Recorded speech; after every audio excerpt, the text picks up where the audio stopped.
गतसंगस्य मुक्तस्य ज्ञानावस्थित चेतसः यज्ञायाचरतः कर्म समग्रम प्रविलीयते। ये जो विषय भगवान ने लिया है कि जो तत्वदर्शी कर्म में अकर्म का और अकर्म में कर्म का दर्शन करने में समर्थ है, माने अपनी आत्मा के यथार्थ स्वरूप को जानता है, वह इस त्रिगुणात्मक प्रपंच में शरीरधारी होते हुए भी समस्त कर्मों को संपादित करता हुआ दिखाई देने पर भी वह नित्य बंधन से मुक्त है, अविद्या, काम और कर्म की ग्रंथि से सर्वदा विनिर्मुक्त है, अपने आत्मानंद में उसका अहर्निश नित्य रमण है। तो गतसंगस्य मुक्तस्य, जीवन में जितनी आसक्तियां हैं उन समस्त आसक्तियों को जो मिथ्या समझकर, मिथ्या जानकर त्याग चुका है, बोधपूर्वक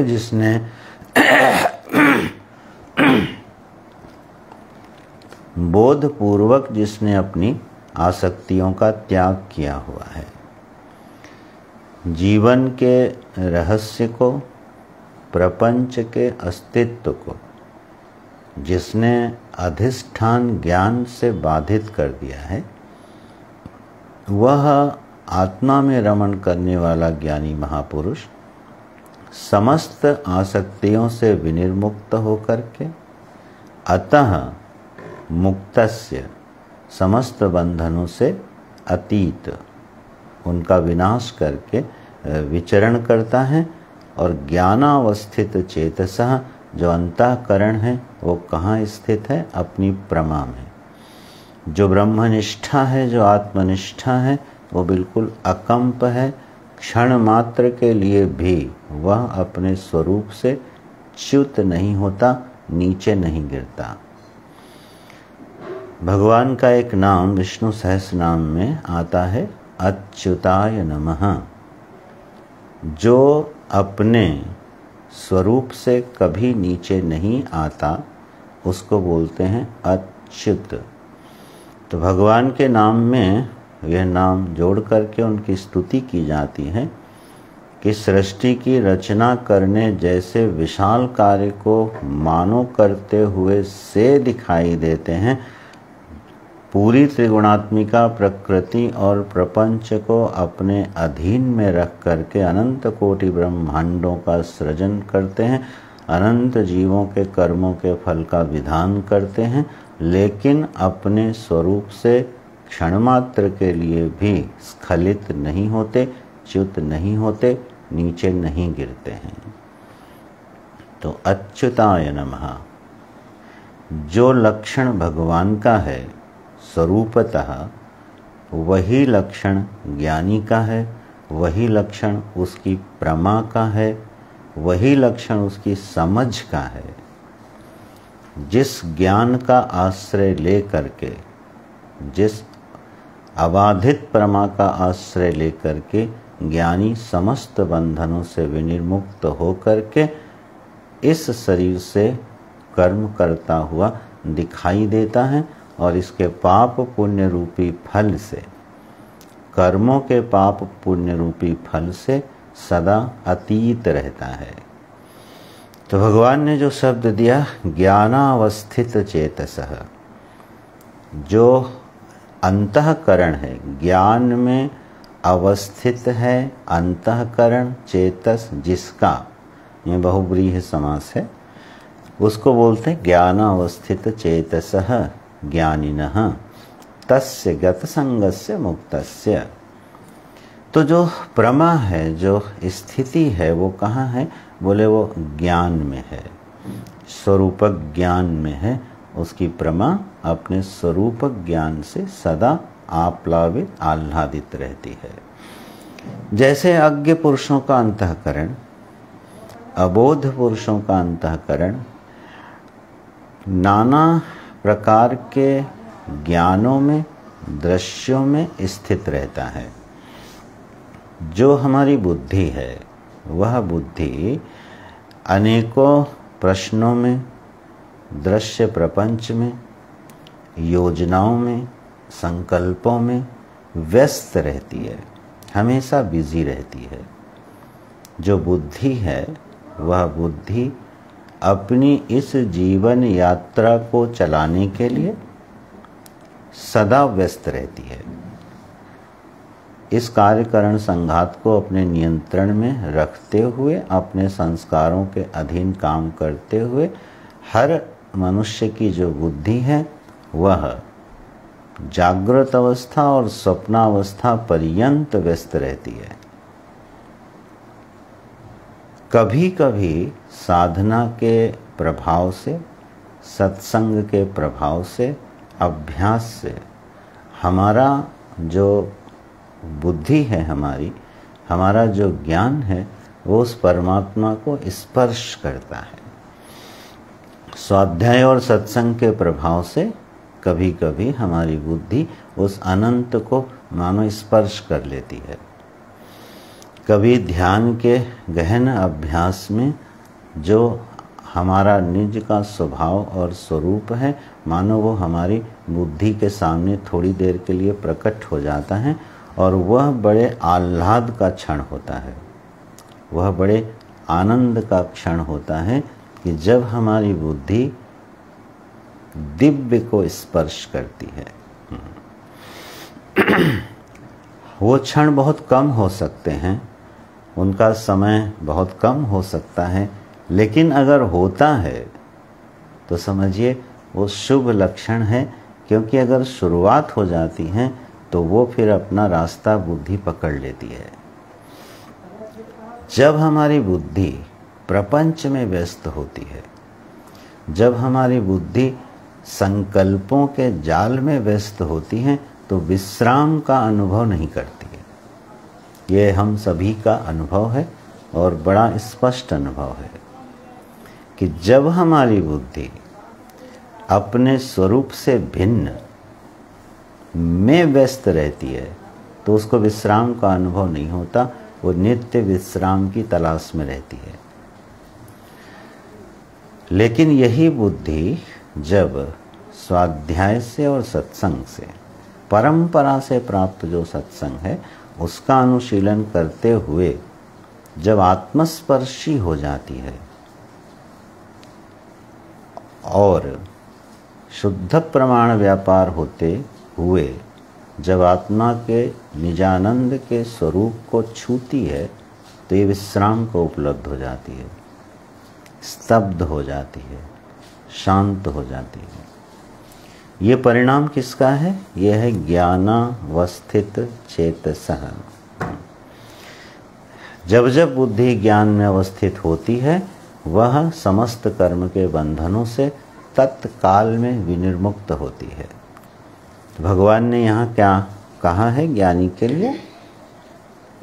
गत संगस्य मुक्तस्य ज्ञानावस्थित चेतसः। ऐसा जो तत्वज्ञ है, यज्ञायाचरतः कर्म समग्रम प्रविलीयते, उसके जो क्रियमाण कर्म हैं वह अपने फल के सहित विलीन होते रहते हैं और वो मानो यज्ञाय, परमात्मा के लिए, आत्मानंद के लिए, लोक संग्रह के लिए, कोई भी शब्द ले लीजिए शास्त्र के अनुसार, प्रारब्ध का बाधित प्रारब्ध का क्षय करने के लिए, लोक कल्याण करने के लिए, अपने ईश्वर की आराधना करने के, प्रसन्न करने के लिए यज्ञायाचरतः कर्म, उसके जीवन में कर्म संपादित होते रहते हैं।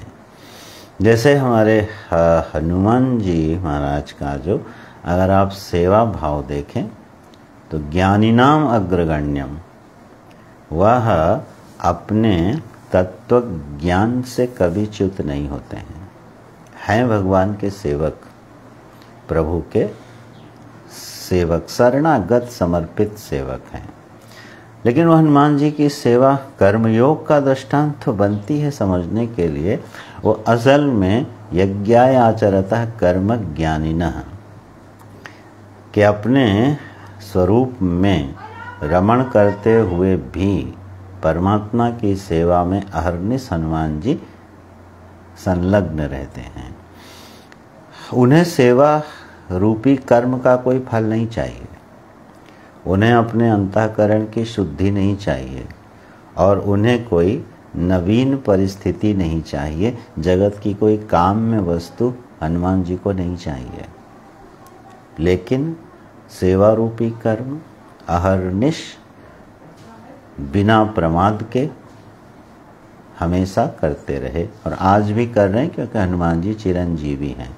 भगवान की आज्ञा से इस मर्त्यलोक में अदृष्ट रूप से विद्यमान हैं और जहाँ जहाँ रघुनाथ का कीर्तन होता है वहाँ वहाँ अपने अदृष्ट रूप से पहुंचकर कथा का श्रवण करते हैं। तो हमारा विषय भी ये है कि यज्ञायाचरतः कर्म। यज्ञ माने यज्ञो वै विष्णु परमात्मने, परमात्मा के लिए कर्म करता हुआ यह ज्ञानी अब कर्मों के पीछे आने वाला जो सुख दुख रूपी फल और संस्कार रूपी बंधन है उससे विनिर्मुक्त होता है। अपने अज्ञ की तुलना से विज्ञ को देखना चाहिए। जो अज्ञ है, जो कामना के वशीभूत होकर के अथवा अन्य किसी प्रयोजन से कर्म करता है, तो उसके लिए जो कर्म होता है वो किस तरह से बंधनकारी होता है, क्योंकि उस कर्म से एक फल पैदा होता है। वो फल या तो सुख रूपी होगा या तो दुख रूपी होगा। दो ही कर्म के फल होते हैं, सुख और दुख। तो सुख दुख रूपी फल माने द्वंद्वात्मक जीवन की प्राप्ति, और कर्म का दूसरा फल होता है वो अदृष्ट होता है। दृष्ट फल सुख दुख होता है और अदृष्ट फल जो होता है वह संस्कार के रूप में संचित रहता है। और वही संस्कार राग द्वेष पूर्वक पुनः पुनः अज्ञ से अज्ञानी से राग द्वेषात्मिका प्रवृत्ति कराते रहते हैं और वह कर्म फिर बंधन का कारण बनता चला जाता है। एक जीवन में जटिलता की उत्पत्ति करता जाता है, उसको जटिल बनाता जाता है जीवन को, और संस्कार की राशियां गहराती जाती हैं, राग द्वेष गहरे होते जाते हैं, बंधन की श्रृंखला मजबूत होती चली जाती है। तो यह है कर्म का परिणाम। लेकिन जब ज्ञानावस्थित चेतस हो, अंतःकरण में यह प्रमा विहार कर रही हो, यह ज्ञान विहार कर रहा हो, क्या? शुद्धोहम, मुक्तोहम, असंगोहम, सच्चिदानंदोहम।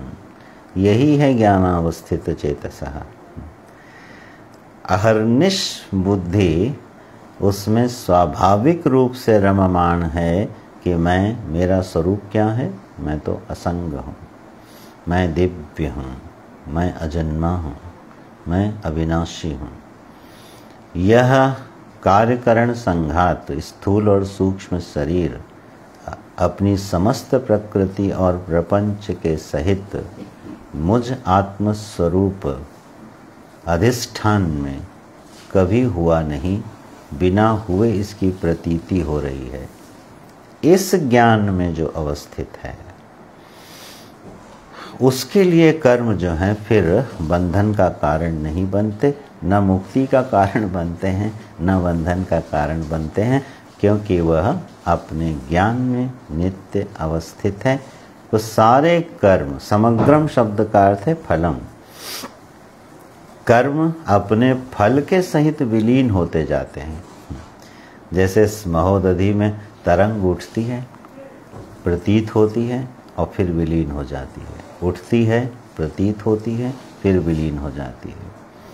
इसी तरह से ज्ञानी के जीवन में संकल्प उठते हुए से दिखाई देते हैं, क्रिया संपादित होती हुई सी दिखाई देती है और उसी आनंद महोदधि में फिर से विलीन हो जाती है।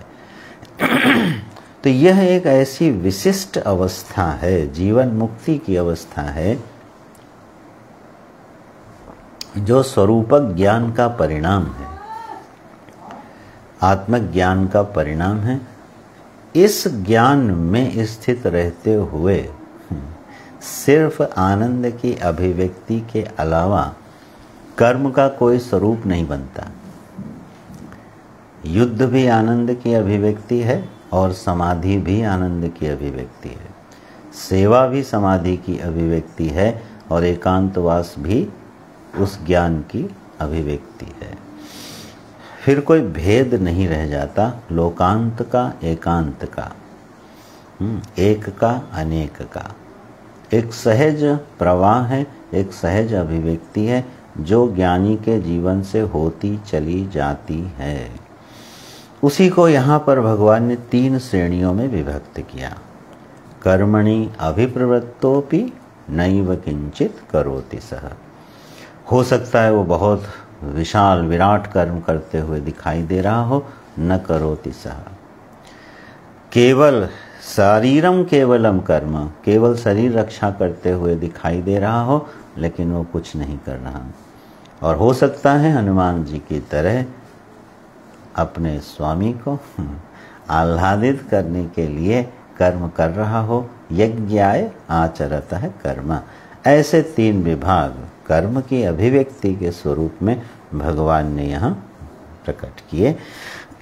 ऐसा जो यज्ञाय आचरतः कर्म है, जो फल सहित विलीन हो जाता है, किस कारण से उसको कर्मों का फल नहीं मिलता? ज्ञानावस्थित चेतसा, वो एक हेतु दे चुके हैं। और अगले श्लोक में अब उसकी एक सम्यक दृष्टि का वर्णन करके इस प्रकरण को भगवान पूरा करते हैं। बड़ा प्रसिद्ध श्लोक है, सभी को याद भी रहता है ये। ब्रह्मार्पणं ब्रह्म हविः ब्रह्माग्नौ ब्रह्मणाहुतं ब्रह्मैव तेन गंतव्यं ब्रह्म कर्म समाधिना।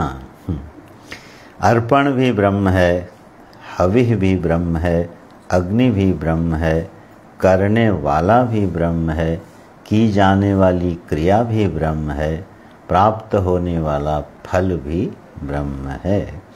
माने सर्वत्र ब्रह्म दृष्टि, सर्वत्र आत्मदृष्टि होने के कारण अब वह कर्म ज्ञानी के लिए बंधन नहीं बनते हैं। इस मंत्र को प्रायः कई परंपराओं में भोजन के समय इसका उच्चारण किया जाता है, क्योंकि भोजन भी एक यज्ञ है, वैश्वानर भगवान को आहुति दी जाती है उसलिए। और भोजन रूपी जो क्रिया है वह भी ब्रह्म रूप ही है, इस भावना से भोजन करना है। इन निमित्तों से इसका उच्चारण जो है वो भोजन काल में किया जाता है। मंत्रार्थ क्या है? भगवान ने अब यहाँ यज्ञ शब्द का जो प्रयोग किया ना, उस यज्ञ की उपमा से समझाते हैं। यज्ञ शब्द जो है वो रूढ़ अर्थों में जो है वो हवन के लिए होता है, लेकिन यज्ञ शब्द व्यापक है। गीता जी में यज्ञ शब्द आया है, यज्ञो वै विष्णु। अभी पूर्व श्लोक में ही यज्ञाय माने परमात्मने, यज्ञाय माने हवनाय नहीं, परमात्मने। तो यज्ञ शब्द आत्मा के अर्थ में, यज्ञ शब्द परमात्मा के अर्थ में और यज्ञ शब्द हवन के अर्थ में, 3 अर्थों में यज्ञ शब्द गीता जी में भगवान ने प्रयोग किया है। अभी हवन के अर्थ में, आहुति के अर्थ में अब उपमा लेते हैं भगवान। जब हम लोग हवन करते हैं तो उसको यज्ञ बोलते हैं। तो हवन करने वाला जो यज्ञ है उसकी उपमा कैसे ली है कि हवन में अग्नि होती है, अग्नि में श्रुआ आदि करण होते हैं जिनसे घृत आदि की आहुति दी जाती है। फिर हवि होती है, हवा संविधा होती है, हवन सामग्री होती है। फिर उस हवन सामग्री को अर्पित करने वाला होता है। फिर एक देव होता है जिसके लिए अर्पित की जाती है, इंद्राय स्वाहा, वरुणाय स्वाहा, अग्नये स्वाहा। उस देवता के निमित्त जो है वो अर्पित की जाती है। तो जितने भी क्रिया कारक और फल हैं, क्रिया कारक फल का संबंध हवन रूपी क्रिया से भगवान ने यहाँ उपमा के रूप में लिया है। श्लोक का जरा अन्वय देखिए, इसमें एक शब्द आया है ब्रह्म कर्म समाधिना। इसको ठीक से समझ लेना चाहिए, कई बार अन्वय में गलती रहती है। ब्रह्म कर्म समाधिना, तो ब्रह्म एव कर्म तस्मिन् समाधि यस्य सह ब्रह्म कर्म समाधि तेन ब्रह्म कर्म समाधिना ब्रह्म एव गंतव्यम। ये जो ब्रह्म कर्म समाधि है ना, ब्रह्म कर्म समाधि एक नाम है। भगवान ने गीता जी में दो बड़े मजेदार नाम रखे हैं। एक नाम रखा है कर्म बंधन। यज्ञार्थम अन्यत लोकोयम कर्म बंधनः, ऐसे जो श्लोक आया था, यज्ञार्थात् कर्मणो अन्यत्र लोकोयम कर्म बंधनः। एक नाम भगवान ने मनुष्य का रखा है कर्म बंधन, और एक नाम यहाँ रखा है ब्रह्म कर्म समाधि। ये दो नाम हैं। जैसे नाम होते हैं ना, देवदत्त, यज्ञदत्त, सोमदत्त, श्यामदास, श्यामचरण, रामदास, ऐसे जो नाम होते हैं, ऐसे भगवान ने बड़े दो प्यारे नाम दिए। बोले एक है मिस्टर ब्रह्म कर्म समाधि और एक है कर्म बंधन। दो बिल्कुल विरोधी नाम लिए हैं गीता जी में। वह मनुष्य जो यज्ञार्थ कर्म नहीं करता है, तो अयम लोकः कर्म बंधन, वह मनुष्य को ही भगवान ने बोल दिया ये कर्म बंधन नाम के व्यक्ति हैं। जो भी मनुष्य, जो भी देहधारी जीव अपने शरीर से तादात्म्यपन्न होकर के रहता है, जब वह जीव, जब वह मनुष्य यज्ञार्थ कर्म नहीं करता है, तो वह कर्म उसकी मुक्ति का साधन नहीं बनता, उसके लिए बंधन और जटिलताओं का साधन बनता है। और ये सभी का अनुभव हम लोग इस पर पूर्व में सत्संग कर चुके हैं, पुनः स्मरण करते हैं। जब जब हमारे जीवन में कर्म भोगार्थ होगा, स्वार्थ होगा, अपने अहंकार की पुष्टि के लिए होगा केवल, वह कर्म महाभयानक बंधन लेके उपस्थित होता है। राग द्वेष की ऐसी श्रृंखला और ऐसे संस्कारों का हृदय में निधान कर देता है कि जन्म जन्मांतर तक उन कर्मों का निदान नहीं हो पाता है। एक के बाद दूसरा, दूसरे के बाद तीसरा, एक श्रृंखला बन जाती है। इससे भगवान ने सावधान किया कि अगर तुम यज्ञार्थ कर्म नहीं करते हो, समष्टि हितार्थ कर्म नहीं करते हो, तो तुम्हारा नाम ही मैं रख देता हूँ कर्म बंधन। कर्म एव बंधनो यस्य, कर्म जिसके लिए बंधन है। और ठीक विपरीत अपोजिट नाम रखा है भगवान ने, ब्रह्म कर्म समाधि। जिसके जीवन में कर्म है ना, वो ब्रह्म ही हो गया। और उसी में अंतःकरण सन्निहित हो गया। समाधि माने चेतसा अंतःकरण। ब्रह्म कर्म क्या है बोले तो ब्रह्म ही है, भगवान की आत्मानंद की अभिव्यक्ति ही हो गया। उसी में जिसका अंतःकरण रममाण रहता है, ऐसा है ब्रह्म कर्म समाधि। तेन ब्रह्म कर्म समाधिना, ऐसे व्यक्ति के द्वारा जो कर्म किया जाता है, उसका जो फल प्राप्त होता है, वह फल भी क्या है, ब्रह्म ही है। ब्रह्मैव गंतव्यम। तो तेन ब्रह्म कर्म समाधिना ब्रह्मैव गंतव्यम। गंतव्यम माने फलम। तो उसको प्राप्त क्या होगा फल में, बोले ब्रह्म ही प्राप्त होगा। बोले किन साधनों से कर्म कर रहा था, बोले वो भी ब्रह्म ही थे। ब्रह्मा एव अर्पणम, ब्रह्म ही अर्पण है। जो श्रुआ है जिससे घृत की आहुति देते हैं वो भी ब्रह्म है। किसमें हवन कर रहा है? बोले ब्रह्माग्नौ, ब्रह्म अग्नि में ही हवन कर रहा है। कौन हवन कर रहा है? ब्रह्मणा, ब्रह्म ही हवन कर रहा है। वो जो क्रिया है वो क्या है? हुतम, हुतमेव ब्रह्म, वो क्रिया भी ब्रह्म है। तो भगवान भाष्यकार ने इसका अर्थ किया, क्रिया कारक फल, ये तीनों के तीनों जिसके क्या हो गए? ब्रह्म हो गए, आत्मस्वरूप हो गए। कल्पना भी कीजिए ना तो मन आह्लाद से भर जाता है। ये कैसी अद्भुत पृष्ठभूमि में स्थित होकर के एक मनुष्य कर्म का संपादन कर सकता है, जहाँ क्रिया भी ब्रह्म है, कारक भी ब्रह्म है और फल भी ब्रह्म है। कारक माने होता है साधन, कर्ता, कर्म, करण, संप्रदान, अपादान, संबंध, अधिकरण, ये जो 7 कारक हैं जिनकी सहायता से कोई क्रिया संपादित होती है उनको बोलते हैं कारक।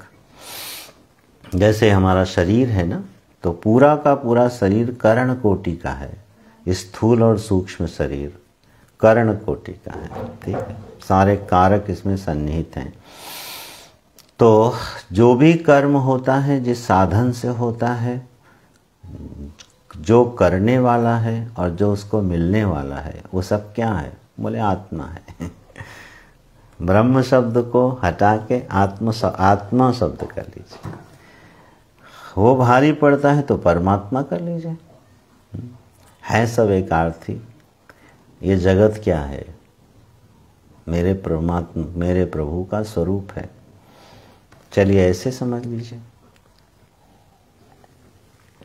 यह जो जगत है, जिस जगत में हम लोग रह रहे हैं, ये क्या है? बोले तो परमात्मा का ही स्वरूप है, क्योंकि उससे अतिरिक्त तो कुछ हो नहीं सकता। महोदधि में उठने वाली अनंत अनंत तरंगे क्या हैं? जल ही तो हैं। जल से भिन्न किसी तरंग का कोई अस्तित्व मिलता है क्या? नहीं मिल सकता। मिट्टी से बने हजारों पात्रों में मिट्टी के अलावा और किसी का दर्शन हो सकता है क्या? घट दर्शन होते हुए भी मृत्तिका दर्शन हो रहा है, तरंग दर्शन होते हुए भी जल दर्शन हो रहा है, बल्कि उल्टा है। जल दर्शन होते हुए उसमें तरंग दिख रही है, मृत्तिका दर्शन होते हुए उसमें घट दिख रहा है। इस जगत का अभिन्न निमित्त उपादान कारण क्योंकि परमात्मा है, इसलिए जगत परमात्मा से भिन्न नहीं हो सकता। तो दृष्टि क्या हो गई? ये पूरा का पूरा दृश्य प्रपंच इस कार्यकरण संघात के सहित ब्रह्म है, परमात्मा है। इसमें जो कर्म हो रहे हैं वो क्या है? बोले परमात्मा के द्वारा ही संपादित हो रहे हैं। बोले कर कौन रहा है? बोले हजारों शरीरों में, स्थावर जंगम समस्त प्राणियों में करने वाला भी कौन है? परमात्मा ही है। बोले कर के जो फल मिलेगा वो क्या है? बोले वो भी परमात्मा ही है। यह जो क्रिया कारक फल संबंध है, ये जिसके जीवन में आत्म रूप हो गया, ब्रह्म रूप हो गया, उसको बोलते हैं ज्ञानी का कर्म। श्लोक बहुत सुंदर यज्ञ की उपमा से लिया है भगवान ने। सारी श्रुतियां, सारे उपनिषद, भगवद गीता उद्घोषणा करती हैं कि यह वह दिव्यतम पृष्ठभूमि है जो कोई भी मनुष्य, मानव शरीरधारी अपने पुरुषार्थ से और कृपा से प्राप्त कर सकता है। सोचकर भी आह्लाद होता है कि कोई व्यक्ति ऐसे भी कर्म कर सकता है क्या, जहां वो सब कुछ स्वयं हो। अब बताइए, इस दृष्टि में राग का स्थान है कहीं? द्वेष का स्थान है कहीं? अप्राप्त की प्राप्ति की बेचैनी और चिंता है कहीं पे? जीवन और मरण का कोई प्रश्न बाकी है क्या यहाँ पे?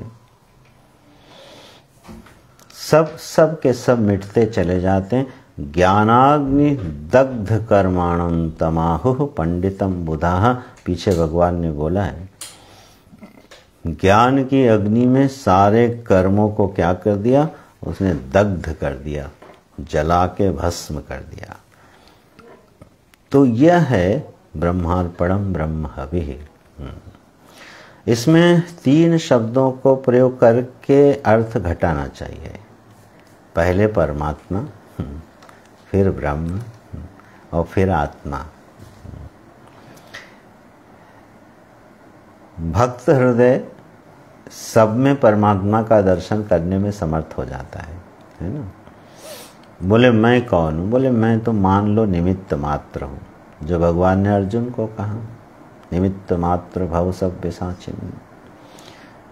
ये सब कुछ हो चुका है, ये सारी लड़ाइयाँ लड़ी जा चुकी हैं, ये सब योजनाएं अधूरी पूरी सब हो चुकी हैं। अर्जुन ध्यान से देखो, तुम तो निमित्त मात्र हो। यशो लभस्व, यश की प्राप्ति करो, क्यों चिंता कर रहे हो? तो वह जो एक दृष्टि है, भक्त की दृष्टि से पहले इस श्लोक को देखना चाहिए, क्योंकि ये समझने में या ये भावना करने में तो बहुत अड़चन नहीं है कि ये जगत मेरे सहित परमात्मा रूप है। जब एक अद्वैत चिन्मय परमात्मा के अतिरिक्त यहाँ कुछ था ही नहीं, तो उससे चलो थोड़ी देर के लिए मान लेते हैं, जो उत्पन्न हुआ, जो सृष्टि आई, वो उससे भिन्न कैसे हो सकती है? तो सुर असुर सहित, स्थावर जंगम सहित सारी की सारी सृष्टि। और ये बड़ा आश्चर्यमयी बात है कि इस पूरी सृष्टि में कुछ भी जड़ नहीं है। जैसे हम लोग एक शिला देखते हैं ना, पत्थर देखते हैं, हम उसको बोलते हैं जड़ है। ये जो जड़ चेतन का विभाग है, ये भी अज्ञान मूलक है। कभी संतों के वचन सुनिएगा, चिद विलास जग बूझत बूझत बूझे, वो स्वामी जी कहते हैं। बोले जगत क्या है? बोले चिदानंद का विलास है। तो हम जिस पत्थर को जड़ कहते हैं ना, वो पत्थर भी जड़ नहीं है, वो भी जीव है, क्योंकि स्थावर जंगम सारे प्राणी जीव हैं। अब भले हमारी बुद्धि इतनी स्थूल है, इन बातों को सुन के शायद हंसी आए, लेकिन हंसी आए तो अपना दुर्भाग्य है, क्योंकि वो ऋषियों की वाणी को हम श्रद्धा भी नहीं दे पा रहे।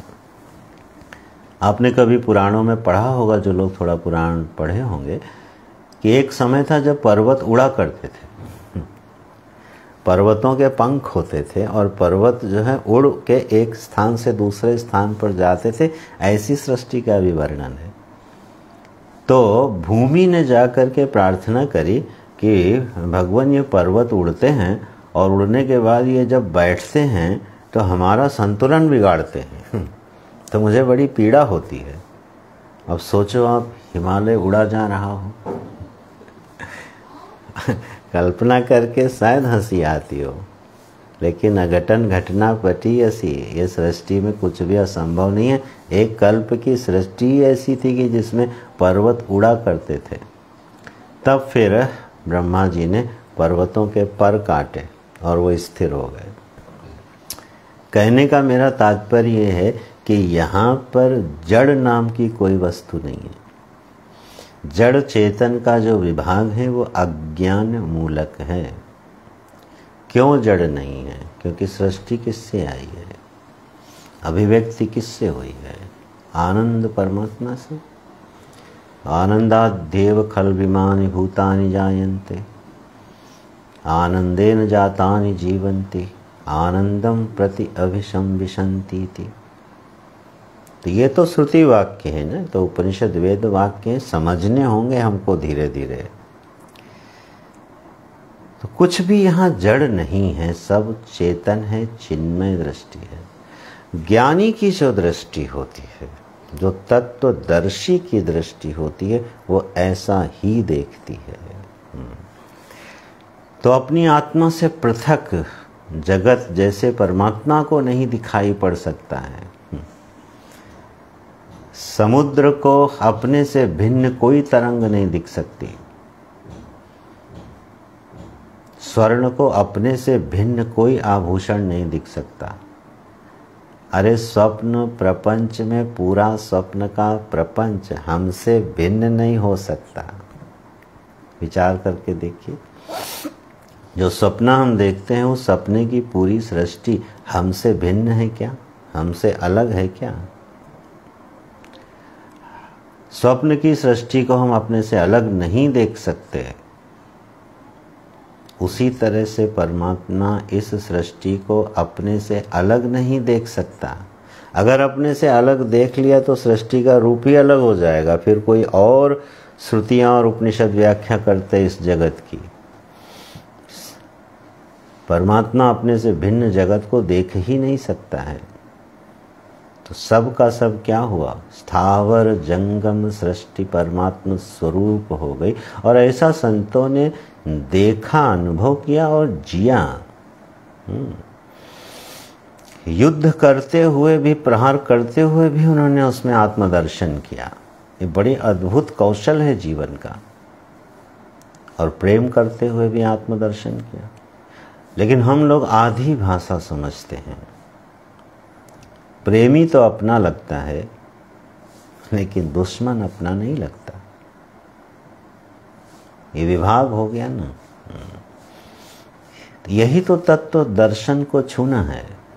प्रेमी अपना लगता है, और अगर हमें किसी से अतिशय प्रेम हो तो वो अपनी आत्मा ही लगता है। और उसकी कोई भी पीड़ा हमारी पीड़ा बन जाती है, उसका कोई भी सुख हमारा सुख बन जाता है। क्यों? वहाँ आत्मदर्शन है कि नहीं है? आत्मरूपता है, चलो ये मान लो। आत्मभावापत्ति है, ये मान लो। तो प्रेमी अपना लगता है, और जो प्रेमी नहीं है वो पराया लगता है। और भगवान भी बड़े बड़े लीलाएं करते रहते हैं, मनुष्य के जीवन में शिक्षाएं लाते रहते हैं। एक समय का हमारा प्रेमी अगले कालांतर में हमारा दुश्मन हो जाता है, और दुश्मन हमारा प्रेमी हो जाता है। तो कौन प्रेमी था और कौन दुश्मन था? अच्छे से अच्छा हमारा प्रगाढ़ से प्रगाढ़ मित्र जो हमने कभी सोचा नहीं होगा कि ये हमारा दुश्मन भी हो सकता है, वो हमारा नितांत दुश्मन बन जाता है। शत्रुवत व्यवहार करने लगता है। कौन? हमारा अपना निकटतम से निकटतम प्रेमी। और जो हमारा दुश्मन था, जिसको हम शत्रु समझते थे, वो हमारा अपना बन के मदद करने के लिए खड़ा हो जाता है। ये सब भगवान दिखाते रहते हैं। क्यों? यथार्थ में न कोई प्रेमी है और न कोई दुश्मन है। प्रेमी पना और दुश्मन पना, ये दोनों वृत्तियां मुझ आत्मस्वरूप में अध्यस्त हैं, कल्पित हैं। न तो कोई प्रेमी है और न कोई दुश्मन है, न कोई शत्रु है, न कोई मित्र है। ये हमारे अज्ञान की रचनाएं हैं, जिसमें उलझ के हम रह जाते हैं और जीवन भर एक संघर्ष करते रहते हैं। भगवान किस तत्व दृष्टि की ओर स्पर्श करा रहे हैं? ब्रह्मार्पणम ब्रह्म हविः ब्रह्माग्नौ ब्रह्मणा हुतम। हुतम क्रिया को भी ब्रह्म बोल दिया है। यह है सहज समाधि। तो ऐसे एक जीवन को स्पर्श करना चाहिए भगवान की वाणी का आश्रय लेके। तो पहले जगत परमात्मा रूप दिखे, फिर निराकार ब्रह्म साकार हुआ है ऐसा दिखे, और वो फिर ब्रह्म हमारी आत्मा से कोई भिन्न वस्तु थोड़ी है। तो फिर जगत कैसा दिखे? आत्म रूप दिखे। तब जाकर के यज्ञायाचरतः कर्म समग्रम प्रविलीयते। तो ये बड़ा खूबसूरत प्रकरण, सुंदर प्रकरण है इसको नोट कर लेना चाहिए कि भगवान ने इसका प्रारंभ किया है 18वें श्लोक से। कर्मणि अकर्म यह पश्चेत अकर्मणि च कर्म यह 18वें श्लोक से भगवान ने प्रकरण पूरा प्रारंभ किया और 24वें श्लोक पर आके एक ढंग से उपसंहार किया, फिर आगे इसी का आश्रय लेके विषय बदलते हैं। तो 18 से लेके 24 तक ये जो श्लोक हैं ये जीवन के आधारभूत श्लोक बन सकते हैं। इन 6 श्लोकों को अलग कर लीजिए और रोज इस पर चिंतन कीजिए। रोज इस पर चिंतन करना चाहिए कि हमारी दृष्टि में दोष कहाँ है, हमारे ज्ञान में दोष कहाँ पर है, हमारा प्रमाद कहाँ पर है, हमारे कर्म करने में गलती क्या है, क्यों हमारे लिए कर्म जो है वो बंधन और चिंताओं का जाल उपस्थित करता है, और क्यों किसी ज्ञानी के लिए कर्म आनंद और आह्लाद का विषय होते हैं। इस विषय को बार बार मन में गूंथना चाहिए, मंथन करना चाहिए हम लोगों का। यही करना साधना है। हम लोगों को गुरुजी बहुत समझाते थे पहले, लेकिन हर बात हर समय समझ में नहीं आती। कुछ कालक्रम चाहिए होता है। प्रारंभ में ये शिक्षाएं जब दी जाती थी, समझाया जाता था, लेकिन वो बुद्धि इतनी जल्दी चीज़ों को समझती नहीं है ना। उत्तम शिष्य वो हैं जो बिना ठोकर खाए सीख ले और मध्यम शिष्य वो है कम से कम ठोकर खा के तो सीख ले, और अधम शिष्य है वो सुनता ही रहे, ठोकरें भी खाता रहे और कभी ना सीखे। तो अगर ठोकर खा के भी सीख लेते हैं तो कोई नुकसान वाली बात नहीं है। लेकिन ये जो भ्रांतियां हैं जीवन में, साधना को लेकर के जो भ्रांतियां हैं, उस भ्रांति जाल से तो कम से कम छूट जाना चाहिए। साधना हम लोगों ने ऐसा हवा बना रखा है, ऐसा बड़ा भारी एक टारगेट बना रखा है अजीब किस्म का। साधक ना हो गए बवाल हो गए। कोई आदमी साधक होता है घर में तो वो ऐसा लगता है जैसे पता नहीं क्या हो गया, कोई अद्भुत प्राणी ने जन्म ले लिया हो।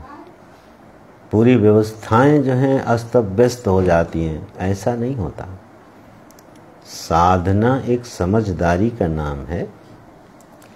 जो साधक अपनी वर्तमान परिस्थिति में अपनी साधना का मार्ग नहीं ढूंढ सकता, वो जीवन भर साधना का मार्ग ही ढूंढता रहेगा। अब ये विषय आया है तो इस पर थोड़ी बात करते हैं। हमेशा हर साधक को लगता है कि उसकी जो वर्तमान परिस्थिति है वो साधना के अनुकूल नहीं है, उसको साधना के अनुकूल एक परिस्थिति विशेष चाहिए। गीता जी पढ़िएगा, ये बात भगवान ने कहीं नहीं कही है। और 10, 20, 25 साल बीत जाते हैं और 25-30 साल के बाद भी आदमी मिलता है, उस समय वो भी साधना के अनुकूल स्थान ही ढूंढ रहा होता है। सोचिए, आज तक क्या साधना के अनुकूल स्थान ही नहीं मिला? ये मन का एक भ्रम है, जबरदस्त भ्रम है। और ऐसा व्यक्ति उपद्रव ज़्यादा करता है, अपने लिए भी समाज के लिए भी। गीता जी का जो साधक है ना, वेरी इंटेलिजेंट, एक्सट्रीमली इंटेलिजेंट, विवेक के अनुसार जीवन जीने का नाम ही साधना है। वर्तमान परिस्थिति का जिसने उपयोग नहीं किया उसको अगली परिस्थिति नहीं मिलती है। ये सृष्टि का एक शाश्वत विधान है। प्रज्ञाचक्षु पूज्य स्वामी शरणानंद जी इस बात पर जोर देकर बोलते थे। वर्तमान परिस्थिति का जो उपयोग नहीं कर सकता उसको भविष्य में कभी साधना के अनुकूल परिस्थिति नहीं मिलेगी, मिल ही नहीं सकती। आज जो हमको मिला हुआ है, एक शरीर मिला है, एक स्वभाव मिला है, एक परिस्थिति मिली है, यही साधना की पृष्ठभूमि है। इसमें जिसने अपनी साधना का एक कदम भी उठा लिया, अगला जो मंजिल है ना उसकी प्रतीक्षा में है। ये बड़े सहज ढंग से साधक की यात्रा चलती है। तो हमको साधक दिखना नहीं है, साधक होना है। प्रायः तो एक पाखंड प्रवेश कर जाता है कि हम साधक दिखना चाहते हैं, उसी के चक्कर में अपनी लुटिया डुबो लेते हैं। साधक कभी साधक दिखना नहीं चाहता है। जो दिखना चाहेगा उसको आडंबर चाहिए होगा, लेकिन जो इंटेलिजेंट होगा, जो भगवान के बताए हुए, अपने गुरुओं के वचनों को बताए हुए वाक्यों का आदर करते हुए अपने आप को संभालेगा, वो जहाँ है वो वहीं से ऊपर उठ जाएगा, इसमें कोई संशय नहीं है। तो हमें अपने वर्तमान परिस्थिति का उपयोग करना है, जो भगवान ने दिया है तो बात बन जाती है। और ये कहाँ तक पहुँचेगी? ब्रह्मार्पणम तक पहुँचेगी। तो कह ये रहा था मैं कि ये जो 6 श्लोक हैं 18 से 24 तक, इसको मनन करना चाहिए। ये मनन साधना है, ये चिंतन साधना है, ये अपना विवेक प्रभावी हो जाए जीवन में, ये साधना है गीता जी की। तब जाकर के ये श्लोक जो हैं समझ में आने भी लगते हैं और थोड़ा इनको जीने में मज़ा भी आने लगता है। तो ओह, ब्रह्मार्पणम ब्रह्म भी बहुत अद्भुत श्लोक है ये। ठीक है, कम से कम भोजन के समय जब रोज़ हम लोग इसका पाठ करते हैं तो यही उसी समय भाव हो जाए, ये भोजन करने वाला कौन है? परमात्मा। ये भोज्य पदार्थ क्या हैं? परमात्मा। ये भोक्ता कौन है? परमात्मा। अहम वैश्वानरो भूत्वा प्राणी नाम देहमाश्रिता। अंदर बैठा हुआ कौन है? किसको तृप्त कर रहे हैं? वैश्वानर परमात्मा को। तृप्त करने वाला कौन है? स्वयं वही। किन पदार्थों से तृप्त कर रहा है? अपने आप से। आत्मन्येवात्मना तुष्टः तस्य प्रज्ञा प्रतिष्ठिता। सारे वाक्यों को मिला लीजिएगा, एक रूपता मिलेगी। तो इस तरह से ये ब्रह्मार्पणम का श्लोक आया। और अब भगवान इसी यज्ञ के प्रकरण से साधकों की मदद करने के लिए लगभग 11 प्रकार के और यज्ञ बताएंगे। इसीलिए हमने कहा था यज्ञ शब्द का जो अर्थ है गीता जी में, वो केवल हवन नहीं है।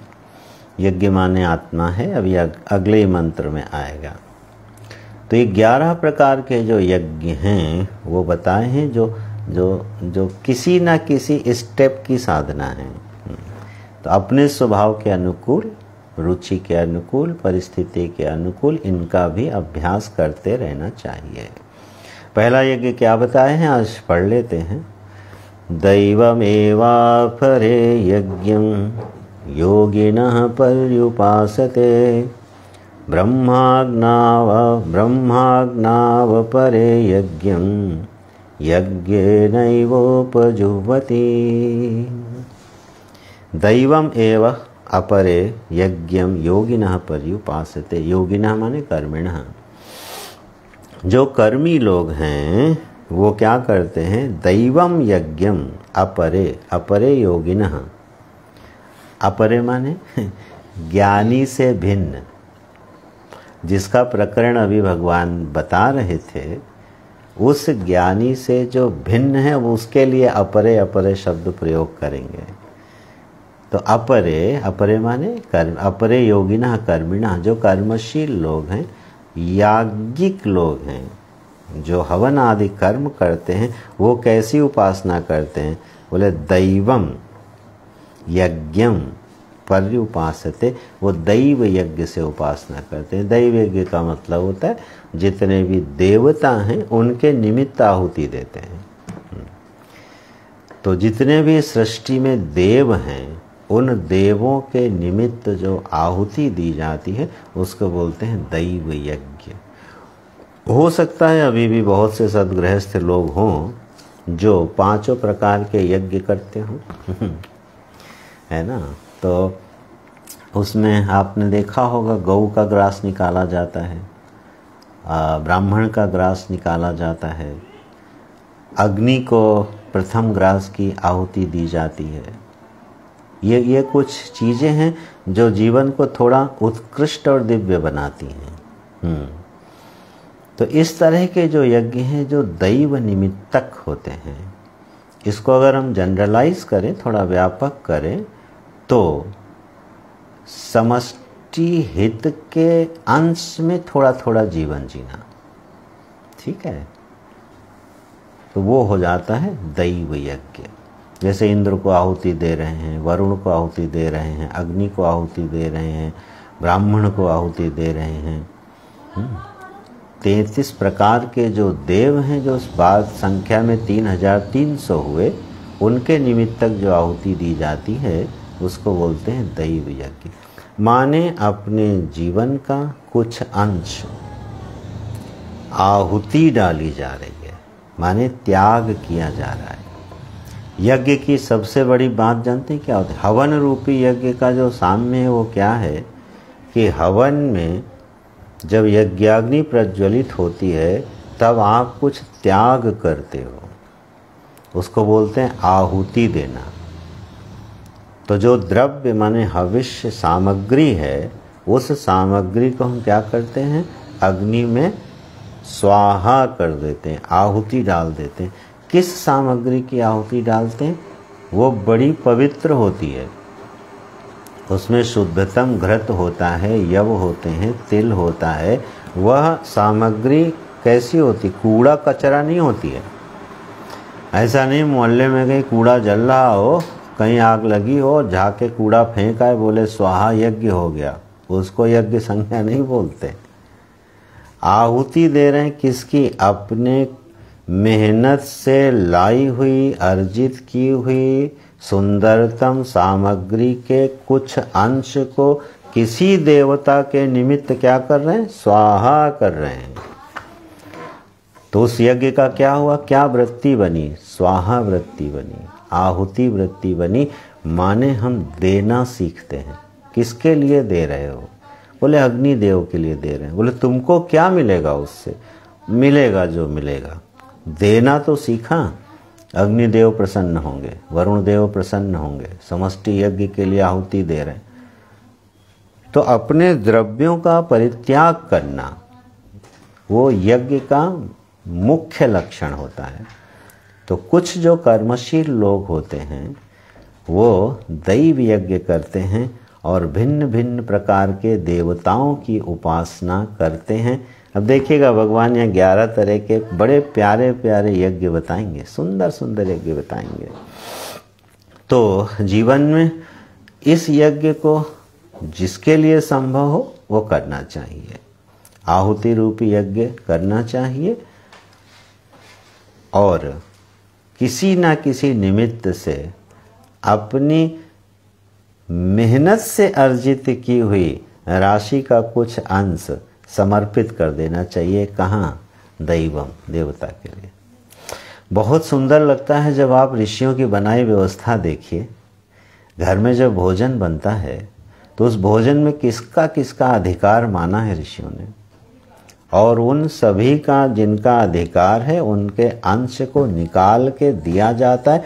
उसके बाद यज्ञ शिष्टामृत भुजो यान्ति ब्रह्म सनातना, जो बचा हुआ यज्ञ शिष्ट है उसको जब यज्ञ करने वाला पाता है प्रसाद के रूप में, तो उसके हृदय का आह्लाद बढ़ता है, जीवन में विकास होता है और सारे देव उस पर प्रसन्न होते हैं। इसलिए पितरों के लिए, देवों के लिए, ब्राह्मणों के लिए, सन्यासियों के लिए, अतिथियों के लिए ये क्या करते हैं? त्यागांश मिलता है और ये त्यागांश हमारे जीवन में एक सौंदर्य लाता है। कैसी सुंदर हमारे ऋषियों ने जीवन व्यवस्था बनाई थी। चलिए उसको याद करके प्रसन्न होना चाहिए और किसी अंश में आज भी उसका पालन हो सकता है अगर हम करना चाहें तो, ठीक से समझ के। तो दैवमेव परे यज्ञम योगिनः पर्युपासते। और अगला यज्ञ तो इतना जोरदार बताया है अगले रविवार को देखेंगे। यज्ञम यज्ञेनैवोपजुह्वति।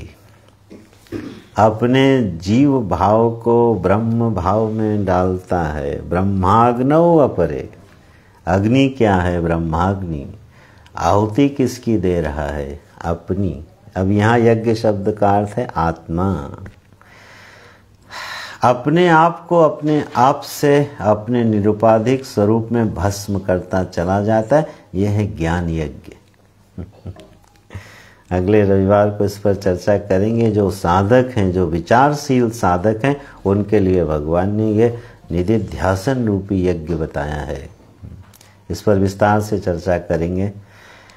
तो बहुत बहुत धन्यवाद आज के सत्संग के लिए। अगले रविवार मिलते हैं। नमो नारायण। ओम तत्सत, ओम तत्सत, ओम तत्सत। नारायण।